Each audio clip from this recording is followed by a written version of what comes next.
Et ce sont des gens qui passent là à dire non, ne faites pas ça. Comment il y a un terme là qu'ils utilisent sans connaissance. Oh non, ne touchez pas à mes oins. Ah, frères et sœurs, mon peuple périt faute de connaissances. Qu'est-ce que signifie un oin? Un oin de Dieu, c'est qui, frères et sœurs? La Bible dit qu'une femme doit alors être soumise à son mari et non à son pasteur, à son mari. La femme doit alors donner son attention à son mari. Aujourd'hui, malheureusement, les femmes, ou soit nos sœurs d'aujourd'hui, respectent maintenant plus les pasteurs par rapport à leur mari, leur époux de la maison. C'est triste. Donc, rapidement, elles vont quand le pasteur appelle et quand leur mari appelle à la maison, ce sont des problèmes. Elles n'arrivent même pas à satisfaire leur mari à la maison. Elles sont toutes pressées d'aller chez le pasteur pour laver les habits du pasteur. C'est vraiment triste, mon frère.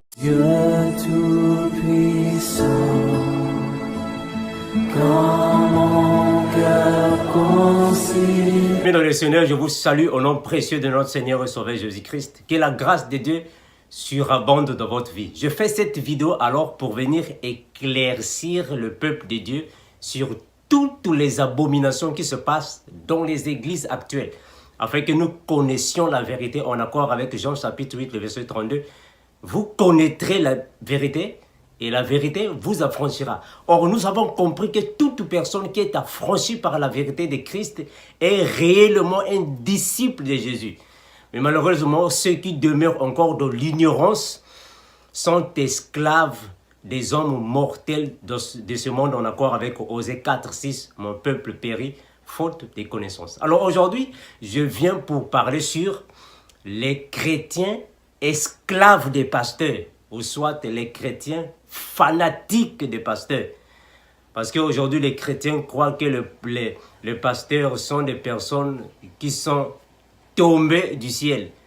Les chrétiens d'aujourd'hui croient que les pasteurs sont des dieux parmi les hommes. Malheureusement, nous venons avec des versets bibliques pour marteler toutes les hérésies qui se passent dans les églises. Voilà pourquoi cette émission est une émission d'analyse biblique, sans polémique, afin que nous puissions progresser dans la vérité de Jésus-Christ.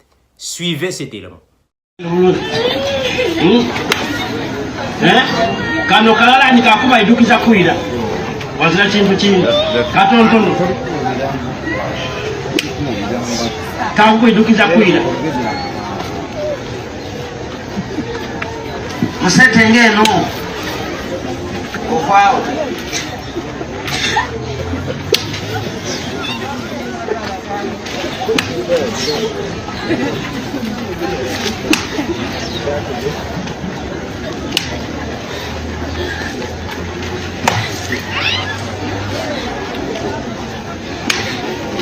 Mon peuple périt faute de connaissances. Osée chapitre 4, le verset 6. C'est très triste, mes frères et sœurs. Quand nous voyons des choses comme ça, un pasteur en plein culte, en pleine église, qui est en train de fouetter les brebis, qui est en train de chicoter même les femmes des autres, dont il est en train de massacrer même les enfants des autres. Il est en train de tripoter même les hommes mariés en plein culte. Donc imaginez-vous que vous partez dans une église avec votre femme et vos enfants et il y a un pasteur qui vient chicoter sur tes enfants sans ton contentement, sans ta permission. Il vient fouetter sur ta femme. Est-ce que ça c'est vraiment une église, frères et sœurs? Est-ce que ça c'est vraiment un exemple à suivre dans une église? On peut se poser des questions. Est-ce que lui, le pasteur, qui chicote sa femme? Personne. Qui chicote ses enfants? Personne. Qui lui chicote lui-même? Personne. Mais comment il peut oser chicoter sur les enfants des autres? Fouetter même sur les petits-enfants? C'est triste, frères et sœurs. Voilà pourquoi la Bible déclare dans Osée 4, 6, « Mon peuple périt, faute de connaissances. » Nous allons prendre quelques versets bibliques parce que ça c'est une émission d'analyse biblique sans polémique. Nous venons dans la Bible et nous resterons à éclaircir toutes choses à la lumière des Écritures. Là, je suis dans Ézéchiel chapitre 34. Je prends le verset 7 à 8. Je lis dans la version Louis II, comme je fais toujours. C'est pourquoi, pasteur, je réponds, c'est pourquoi vous, les pasteurs, écoutez la parole de l'Éternel. Je suis vivant, dit le Seigneur l'Éternel, parce que mes brebis sont au pillage. Ah vraiment, ça c'est vrai ça. Ça c'est l'Éternel Dieu qui le dit. Mes brebis sont au pillage. Ça c'est vraiment un pillage que les pasteurs et les prophètes sont en train de faire dans certaines églises, bien que nous ne disons pas toutes les églises, parce qu'il y a des églises là où quand vous entrez, vous sentez qu'il y a la présence de Dieu ici. Il y a des églises là où vous partez, vous sentez que cet homme ici est un homme de Dieu. Mais malheureusement, dans certaines, quand vous partez là-bas, alors frères et sœurs, c'est tout un pillage. C'est un pillage. Or, nous connaissons que le pillage est une action de désordre, de gaspillage. Je continue. Que mes brebis sont au pillage et qu'elles sont devenues la proie de toutes les bêtes des champs. Ah voilà. Donc les brebis de l'Éternel Dieu sont devenues des proies pour toutes les bêtes des champs. Ça c'est un langage biblique. Une brebis, c'est un chrétien. Et une bête des champs, ce sont les ravisseurs. Donc, tous ceux qui s'autoproclament pasteurs ou prophètes, mais qui en réalité ne le sont pas. Donc, tous ceux qui viennent en nous en vêtements de brebis, mais au-dedans, ce sont des loups ravisseurs. Donc, c'est eux que la Bible qualifie de bêtes des champs. Des bêtes des champs, faute de pasteurs. Parce que mes pasteurs ne prenaient aucun souci de mes brebis. Ah voilà.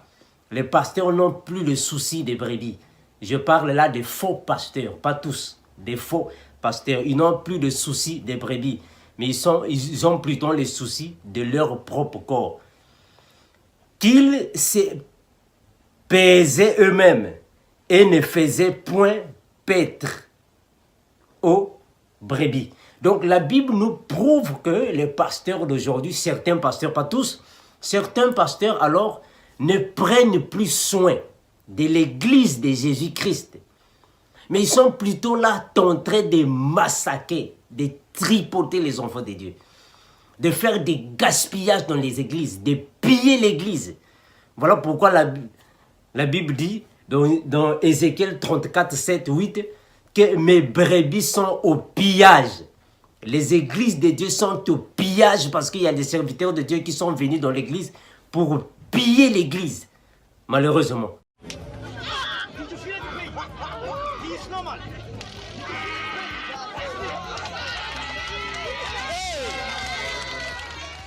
Ces images nous viennent de Pretoria, en Afrique du Sud. Et aussi étonnant que cela puisse paraître, eh bien, les personnes que vous voyez subir ces sévices, eh bien, sont consentantes. Ce sont les adeptes d'une église évangélique qui commencent à déranger et qui fait craindre le pire à notre observateur. Ils s'appellent les adeptes de la fin du temps. Ils sont célèbres, mais moi je dirais qu'ils sont infâmes. Ils ont des pratiques qui sont totalement inacceptables. Le pasteur marche sur ses fidèles. Ils sont censés ne rien ressentir parce qu'ils sont en transe. Il les frappe en plein visage. Et d'après lui, ils ne doivent pas ressentir de douleur. Il leur fait manger n'importe quoi. Des serpents, des rats, des cheveux humains, du tissu, du papier, de l'herbe. Il a été accusé de cruauté envers les animaux et arrêté. Mais aucun de ses adeptes n'a témoigné contre lui, alors il a été relâché. Dans cette vidéo, on voit des gens qui semblent suivre une chorégraphie bien étudiée. Il leur dit « allonge-toi, endors-toi » et ils s'écroulent. Et puis il dit « levez-vous » et ils se lèvent tous. Il frappe même l'un d'eux et leur dit « tu as ressenti quelque chose ?» Et l'homme répond « non, rien du tout ». Ce qui est vraiment étonnant, c'est le pouvoir que ce pasteur a sur ses adeptes pour qu'ils acceptent de faire toutes ces choses étranges. Mon peuple périt, faute de connaissances. Donc, quand vous n'avez pas de connaissances bibliques, frères et sœurs, les faux pasteurs et les faux prophètes vont vous abuser énormément. Donc, ils vont d'abord abuser vous-même qui êtes l'homme, le chef de la famille. Ils vont abuser votre femme et ils vont même abuser vos enfants. Parce que vous n'avez pas de connaissances. Voilà pourquoi, frères et sœurs, recevez Jésus-Christ dans votre vie. Demandez à Christ Jésus de l'intelligence et sagesse. De la même manière que le roi Salomon avait demandé l'intelligence et sagesse. Et les femmes l'ont amené dans une fosse. Donc, demandez l'intelligence et sagesse de Jésus-Christ afin qu'il vous donne alors le discernement, frères et sœurs. Vous voyez dans certaines églises, voilà pourquoi aujourd'hui dans plusieurs églises, il y a beaucoup de faux pasteurs qui viennent alors massacrer, frères et sœurs, saboter les frères et les sœurs. Et personne ne dit rien. Vous voyez dans cette église, l'église des adeptes de la fin des temps, malheureusement. Donc le pasteur peut marcher sur eux. Est-ce que vous voyez jusqu'à quel niveau certaines personnes peuvent arriver? Donc d'abord, un pasteur, frères et sœurs, hormis l'Esprit Saint, ils doivent alors avoir une certaine éthique, de déontologie, une certaine sagesse et intelligence pour gérer un peuple, frères et sœurs. Il faut qu'il y ait des personnes éducativement élevées. Donc, il fait allonger les personnes, ou soit ses fidèles, et il marche sur eux, comme si c'était des tapis. C'est comme si c'était des moquettes immobiles. Donc, il marche sur eux, frères et sœurs. Et le pasteur leur fait manger du n'importe quoi, du serpent, cheveux. Maintenant, posez-vous d'abord les questions, frères et sœurs. Si déjà un pasteur qui marche sur ses fidèles, ce qui veut dire qu'il peut coucher avec elle n'importe comment, quand il veut et comme il veut. Si déjà un pasteur peut faire manger du serpent à toutes les filles de l'église, donc ce qui veut dire qu'il peut même leur faire sucer son sexe. Mais oui, c'est facile. Parce qu'il leur fait déjà manger des serpents, des rats, même des cheveux. Mais est-ce que ça va vraiment lui coûter de leur faire sucer son sexe? C'est facile. C'est ce qui se passe aujourd'hui dans les églises, frères et sœurs. Donc, aucun fidèle a le courage d'aller témoigner contre ce pasteur. Mais parce qu'ils sont tous envoûtés par le charme de ce pasteur-là. Ils sont tous alors séduits par la manigance de ce pasteur. Voilà pourquoi nous voyons aujourd'hui dans certaines églises, ce n'est pas parce que, non, le pasteur-là, ils ont des fétiches. Ce n'est pas seulement le fétiche, frères et sœurs, c'est le fanatisme. Il y a certaines personnes qui viennent dans les églises avec l'esprit de fanatisme. Ils sont maintenant des fanatiques des pasteurs. Donc même si le pasteur peut faire le mal, pour eux c'est normal.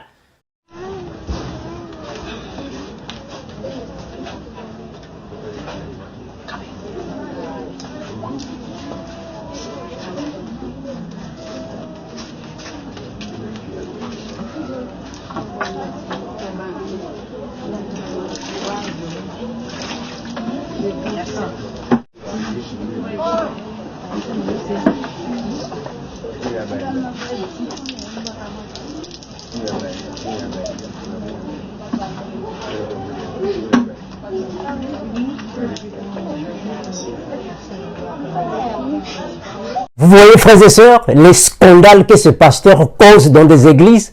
Finalement, on se demande si ce sont des églises de réveil ou des églises de sommeil. Et là où il commence alors à tordre le sens des Écritures.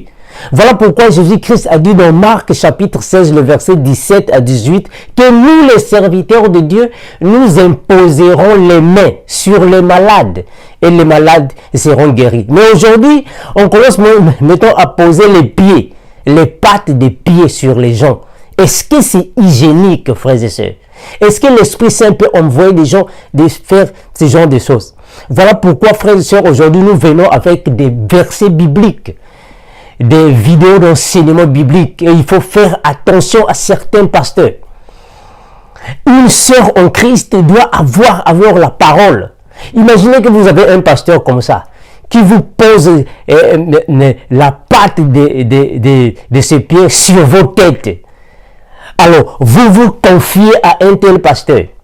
Vous lui donnez votre fille, comme font maintenant aujourd'hui beaucoup de familles. Vous prenez votre fille, vous partez la laisser chez un pasteur. Oh non, elle reste ici, le pasteur.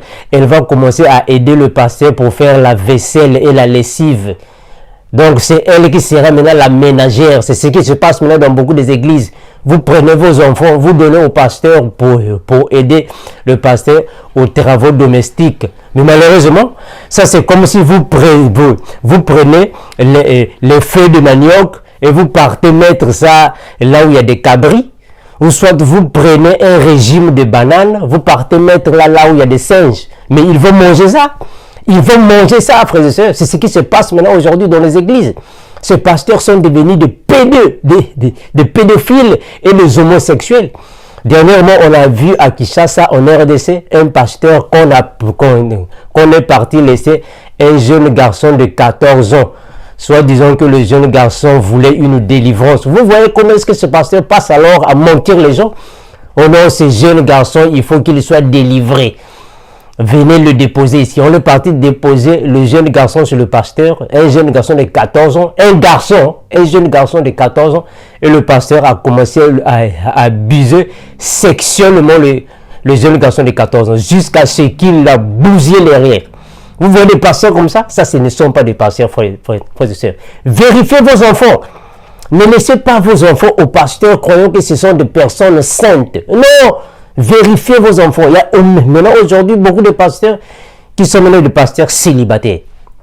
Un pasteur qui est célibataire, vous croyez que c'est normal? Et vous prenez votre fille, vous partez et laissez chez lui. Non, pour commencer à laver les habits du pasteur. Le pasteur là n'a pas de sœurs, il n'a pas de nièces, il n'a pas sa femme pour lui laver les habits. Maintenant, qui va laver les habits de vos maris? C'est triste, frères et sœurs. C'est vraiment triste. Un pasteur célibataire qui dirige une église pendant plusieurs années. Et c'est lui qui baptise ou soit c'est lui qui bénit les mariages. Oh, mais comment un homme célibataire va commencer à bénir les mariés? Est-ce qu'il y a un sens? Voilà pourquoi la Bible dit dans Osée 4:6, mon peuple périt par manque de connaissances. Lisez vos Bibles, frères et sœurs. Il n'y a que la Bible qui peut vous donner le discernement. Un pasteur célibataire ne peut pas bénir un mariage, ça n'a pas de sens. Ça n'a pas de sens, frères et sœurs. C'est comme si quelqu'un qui ne connaît pas les arts martiaux et il va monter sur un ring pour aller combattre avec les champions du monde. Ça n'a pas de sens. Les pasteurs d'aujourd'hui, je ne dis pas tous, mais certains pasteurs rendent alors les sœurs et frères des esclaves. Voilà pourquoi vous êtes maintenant là comme des esclaves de pasteurs. Il y a beaucoup de femmes maintenant aujourd'hui. Oh non, pourquoi je suis parti à la veille des prières. Oh, mais toi tu vas à la veille des prières. Maintenant ton mari va dormir avec qui? Tu laisses ton mari avec qui? Tu vas à la veille des prières. Et pendant que vous partez au veille des prières, ce n'est pas pour aller chez le pasteur. C'est pour faire d'autres choses. Et ton mari reste avec qui? Voilà pourquoi aujourd'hui, il y a maintenant beaucoup de divorces, il y a maintenant beaucoup de trahisons. Mais parce qu'il n'y a pas un contrôle. Il n'y a pas alors la méditation de la parole de Dieu. Et vous êtes là à appeler ce pasteur, oh non, c'est notre Père spirituel. Oh, Père spirituel, la Bible dit que nous avons tous un seul Père spirituel. C'est celui qui est dans les cieux. Nous tous, nous sommes des frères. Un pasteur est un frère. Un prophète est un frère. Alors, si vous avez un pasteur et vous l'appelez votre Père spirituel, et Jésus-Christ sera qui? Et alors, ceux qui ont maintenant aujourd'hui des pasteurs femmes, vous prenez maintenant une femme, pour que non, on l'a fait la consécration. On le met là, pasteur, une femme. Alors maintenant, elle, maintenant, vous allez l'appeler qui? notre mère spirituelle. C'est triste, hein? C'est vraiment triste, frères et sœurs. La Bible dit qu'une femme doit alors être soumise à son mari et non à son pasteur, à son mari.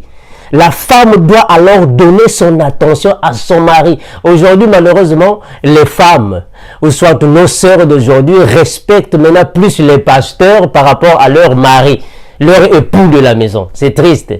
Donc, rapidement, elles vont quand le pasteur appelle et quand leur mari appelle à la maison, ce sont des problèmes. Elles n'arrivent même pas à satisfaire leur mari à la maison. Elles sont toutes pressées d'aller chez le pasteur pour laver les habits du pasteur. C'est vraiment triste, mes frères. Mais jusqu'à quel niveau allez-vous accepter alors l'esclavage? Jusqu'à quel niveau, frères et sœurs? Pourquoi êtes-vous toujours des esclaves des pasteurs, des fanatiques des pasteurs? Aujourd'hui, on a vu, il y a un boxeur qui est en France qui a déchiré la Bible. Il s'appelle Yuri. Yuri a déchiré la Bible à cause de votre pasteur. Mais il n'y a aucun serviteur de Dieu, soit aucun chrétien qui est venu ici parler. Mais quand on va seulement prononcer le nom de votre pasteur, c'est vous qui êtes le premier à venir défendre vos pasteurs. Alors que ce sont vos pasteurs qui sont là alors à braquer les yeux sur vous, à saboter vos filles, à saboter même vos petits garçons. Et quand vous partez dans leurs églises, ils prennent des belles femmes. On leur met sur les bancs, les bancs d'en face, devant, pour vraiment voir la beauté de leurs sœurs, de leurs femmes. Et vous croyez que ça, ce sont des pasteurs. Vous continuez d'être toujours des esclaves des pasteurs. Vous continuez d'être toujours des fanatiques des pasteurs. Le pasteur ne va pas t'emmener au ciel, frères et sœurs. Ce n'est pas le pasteur qui est mort sur la croix pour toi. C'est Christ Jésus. Ce n'est pas le pasteur qui viendra te contrôler, te surveiller, ou soit te protéger pendant la nuit, quand les sorciers viendront t'attaquer. C'est Jésus-Christ. Les pasteurs célibataires sont des pasteurs vraiment dangereux. Donc, un pasteur qui a une femme et des enfants, il faut maintenant voyager leurs femmes. Leurs femmes et leurs enfants vivent maintenant en Europe. Et lui-même, il reste en Afrique, en train de gérer les petites filles qu'aujourd'hui on appelle par les Oudjana. Donc ce sont des pasteurs qui commencent maintenant à savourer. Les pasteurs qui commencent maintenant à stocker des Oudjana chez eux. Alors que leurs femmes et leurs enfants sont là-bas, aux États-Unis, en Europe. C'est triste, frères et sœurs. Voilà pourquoi tout flatteur vit aux dépens de celui qui l'écoute. Tout pasteur vit aux dépens de tous ceux qui n'ont pas de la connaissance, des ignorants, tous ceux qui sont des aveugles, dont les pasteurs viennent et ils commencent à vomir sur vous. Ils viennent à vous avec des paroles trompeuses, avec des vaines tromperies. On vous donne maintenant de fausses prophéties, de fausses promesses, juste pour alors profiter de votre naïveté. Vous êtes trop naïfs. Vous êtes trop esclaves des pasteurs. Alors qu'un pasteur n'est qu'un homme comme tous. Voilà pourquoi aujourd'hui, contrôlez vos enfants, frères et sœurs. Contrôlez vos filles. Il y a beaucoup de jeunes filles aujourd'hui qui sont dans les églises, qui traversent des tragédies avec ces pasteurs. Il y a beaucoup de jeunes filles et de femmes même qui sont violées, qui sont abusées sexuellement par ces pasteurs. Mais elles ne disent rien. Elles sont là souffrantes. Elles sont là passant des moments en silence. Elles souffrent en silence alors que le pasteur leur abuse sexuellement. Et ce sont ces personnes que vous appelez par pères spirituels. Ça, ce ne sont pas les pères spirituels. Vous partez même loin de commencer à les appeler daddy ou notre daddy. Mais ce qu'ils font en cachette, c'est triste. Éphésiens chapitre 4, le verset 12. C'est honteux. Si on vous dit ce que ces gens se font en secret, vous les appelez le pasteur. Ça, ce ne sont pas des pasteurs. Ils profitent de votre ignorance. Ils profitent alors de votre aveuglement. Ils profitent de votre naïveté. Et vous êtes toujours là. Tous ceux qui disent Amen, Amen, Amen, sans connaissance et sans discernement. Un enfant de Dieu, c'est celui qui ne répond jamais amen à toute parole. Il doit connaître de quoi s'agit-il avant de répondre amen. Il faut que tu sois convaincu que ce que le pasteur dit se trouve dans la parole. C'est là que nous disons amen. Mais quand ça ne se trouve pas dans la parole, nous ne dirons pas amen. Nous ne dirons pas amen, frères et sœurs. Donc un enfant de Dieu, un vrai chrétien, c'est celui qui marche selon les préceptes, selon les écritures. C'est lui un vrai chrétien. Ce n'est pas ceux qui sont là, des fanatiques des pasteurs. Donc dès que nous prononçons seulement le nom de leur pasteur, ils viennent déjà, c'est surtout les femmes. Elles viennent déjà dans les commentaires, elles commencent déjà à insulter, laisser notre pasteur. Toi tu sais ce que le pasteur fait en cachette. Tu sais, ce qu'ils font en cachette. Ils abusent les filles des autres. Ils abusent les femmes des autres. Et même les hommes aujourd'hui sont abusés parce qu'on amène beaucoup de pasteurs qui sont maintenant des homosexuels. Beaucoup de pasteurs qui sont maintenant aujourd'hui des pédophiles, qui sont là toujours derrière les oudjanas. Donc, frères et sœurs, nous venons afin que vous puissiez avoir le discernement. Lisez vos Bibles, frères et sœurs. Lisez vos Bibles. Oh, c'est vraiment triste. Accompagnez ces témoins. Ambaté, Mukoloto, un certain dimanche. Ambaté, Mukoloto, un certain dimanche. Na tongo to la muki to moni mwana komi biloba loba komi koloba loba à perdre même mémoire mwana komi ko sala makambo donc oya sala kate. Frères et sœurs, au fait, on se pose des questions si réellement l'Esprit Saint peut pousser des gens à faire quelques pratiques dans l'Église sur le corps des autres. Parfois, on se demande, est-ce que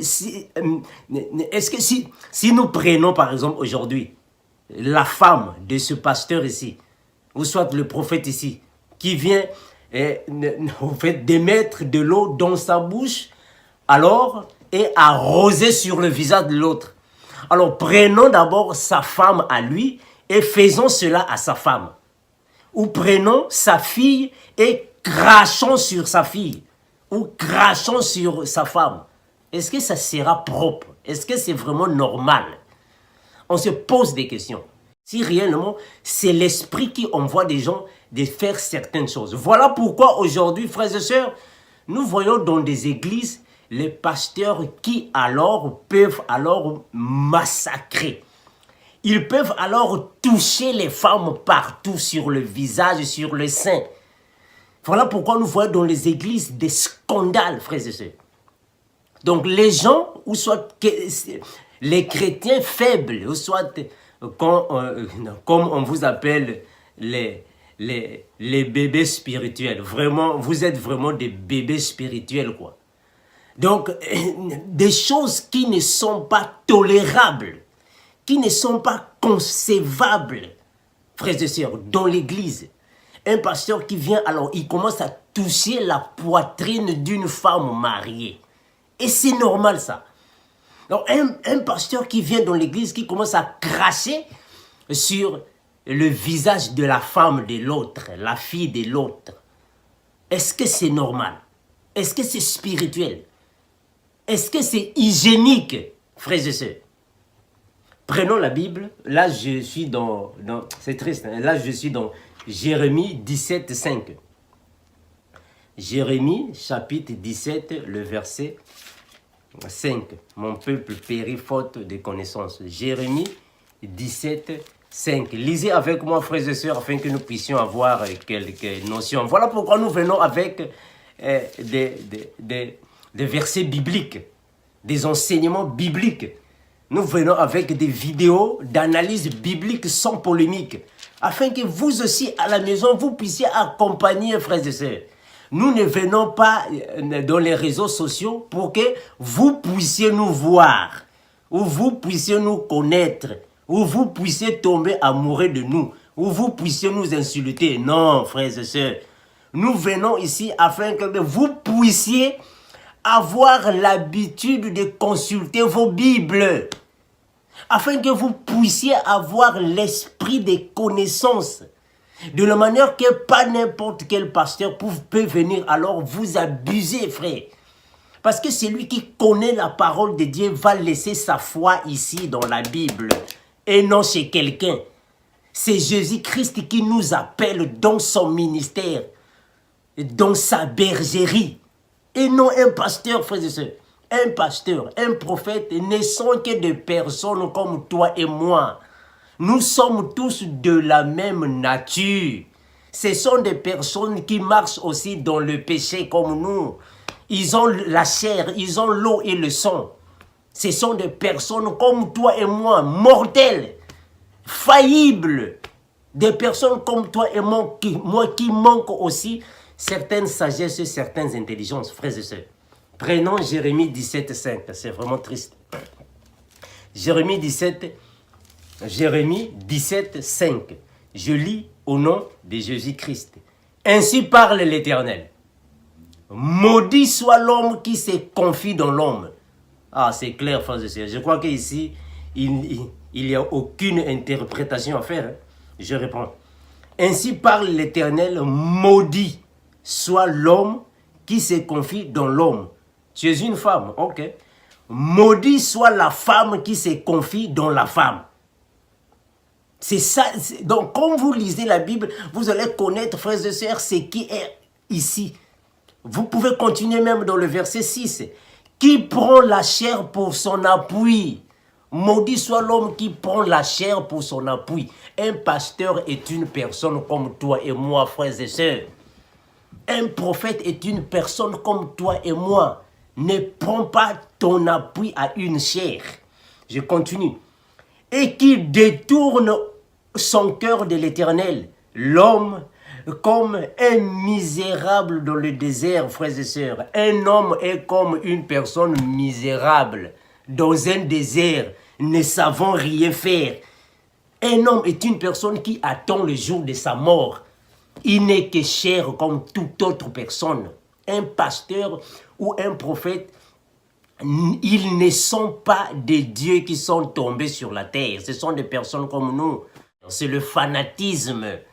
Il y a certaines personnes qui viennent dans les églises avec l'esprit de fanatisme. Ils sont maintenant des fanatiques des pasteurs. Donc même si le pasteur peut faire le mal, pour eux c'est normal. Ce sont des gens qui sont venus alors dans l'église, ils ont métamorphosé l'évangile de Jésus-Christ. Ils sont venus dans l'église, ils ont tordu l'évangile de Christ. Ils font maintenant des scandales et personne n'arrive dans l'église à témoigner contre lui. Il est là alors à abuser des filles. Personne ne témoigne contre lui. Il est là alors, frères et sœurs, en train de saccager, de saboter les jeunes filles. Personne ne témoigne contre lui. Et ce sont des gens qui passent là à dire non, ne faites pas ça. Comment il y a un terme là qu'ils utilisent sans connaissance. Oh non, ne touchez pas à mes oins. Ah, frères et sœurs, mon peuple périt faute de connaissances. Qu'est-ce que signifie un oin? Un oin de Dieu, c'est qui, frères et sœurs? Un oin, c'est qui? Toute personne qui reçoit Jésus-Christ dans sa vie, toute personne qui est vêtue de l'Esprit Saint, automatiquement est oin de Dieu. Ah voilà, c'est ça la vraie signification d'un oin de Dieu. Un oin de Dieu, c'est tout chrétien qui a reçu Jésus-Christ et qui marche dans la sanctification. C'est toute personne qui connaît la parole de Dieu. C'est toute personne qui marche dans la crainte de Dieu. C'est lui qui est oint de Dieu. Donc, oint signifie être dans la sanctification. Être couvert par l'Esprit Saint. C'est ça un oint de Dieu.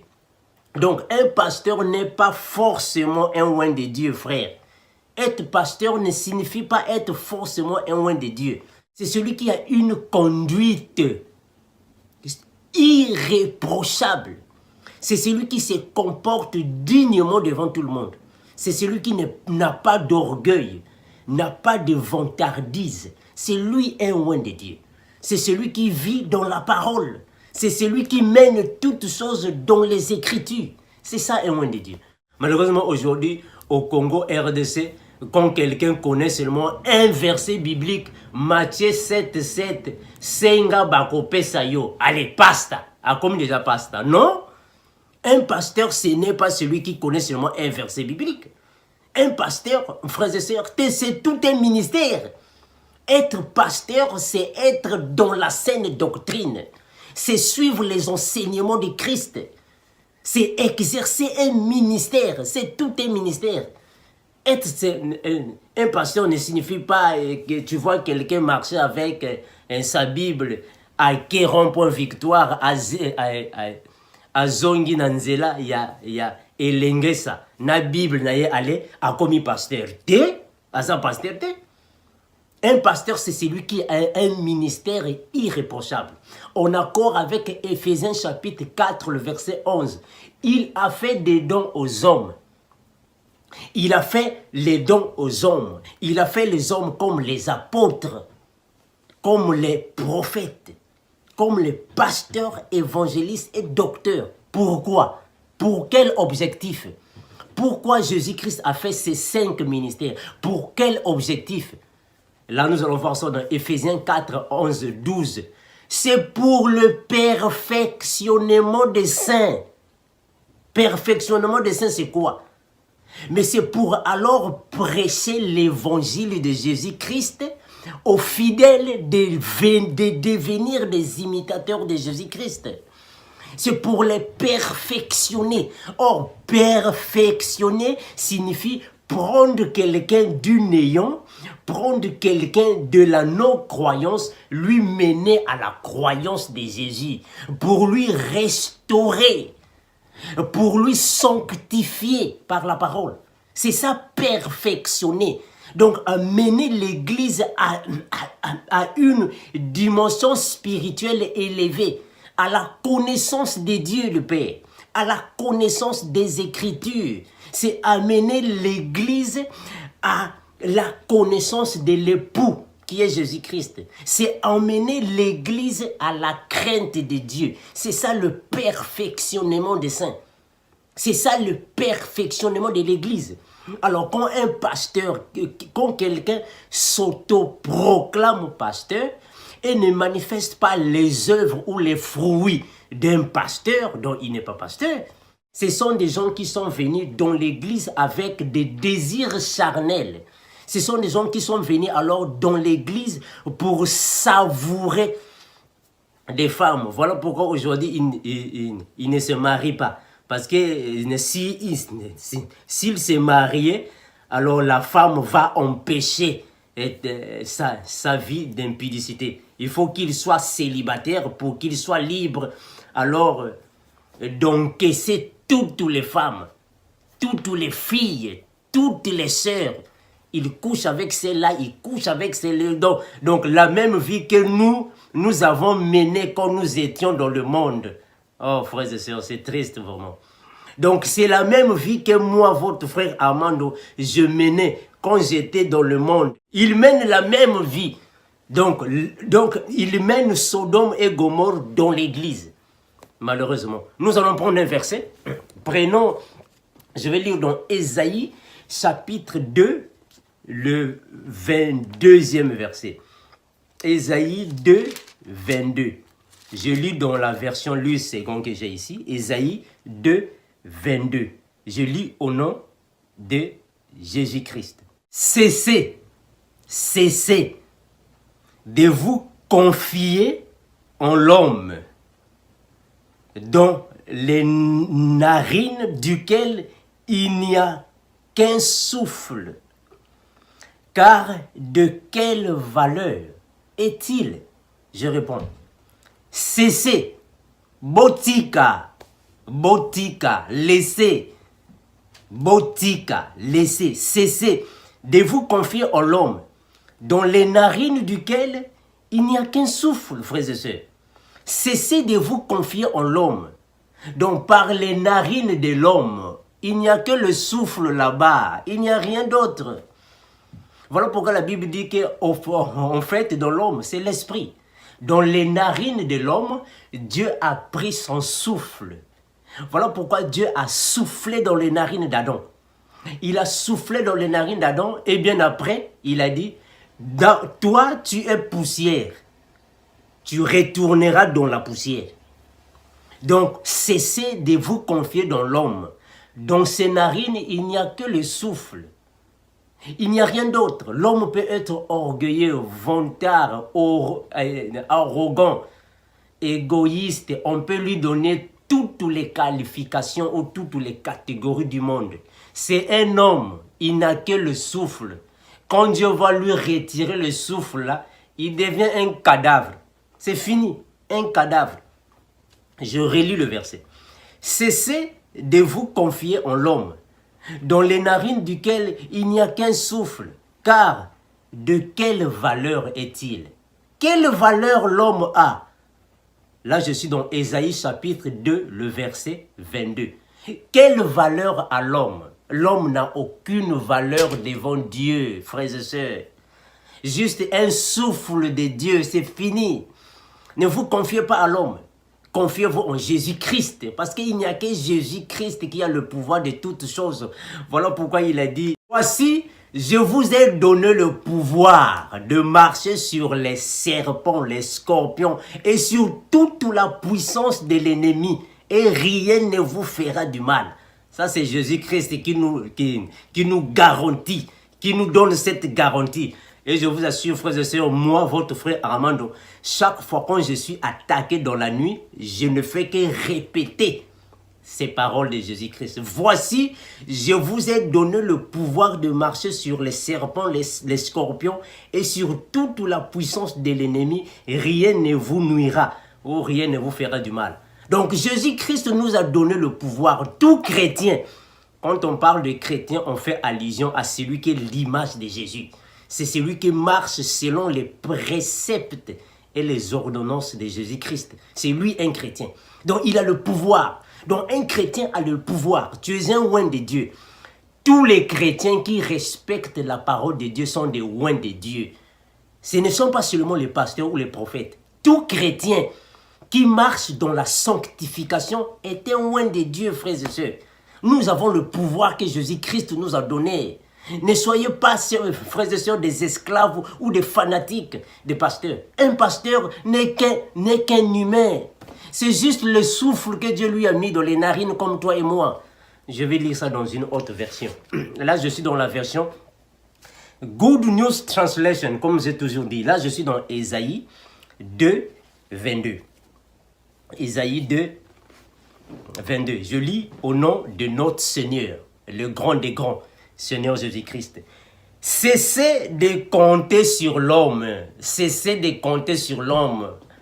Botika, cessez de compter sur l'homme. Sa vie ne tient qu'à un souffle. La vie d'un homme, ce n'est que le souffle. Si on lui retire le souffle, là, il meurt, il tombe, c'est un cadavre. Cessez, frères et sœurs. Quelle valeur lui reconnaître? Quelle valeur pouvez-vous donner à un homme? Qu'est-ce qu'un homme peut donner en échange de son âme? La Bible est claire. Qu'est-ce que l'homme va donner, frères et sœurs?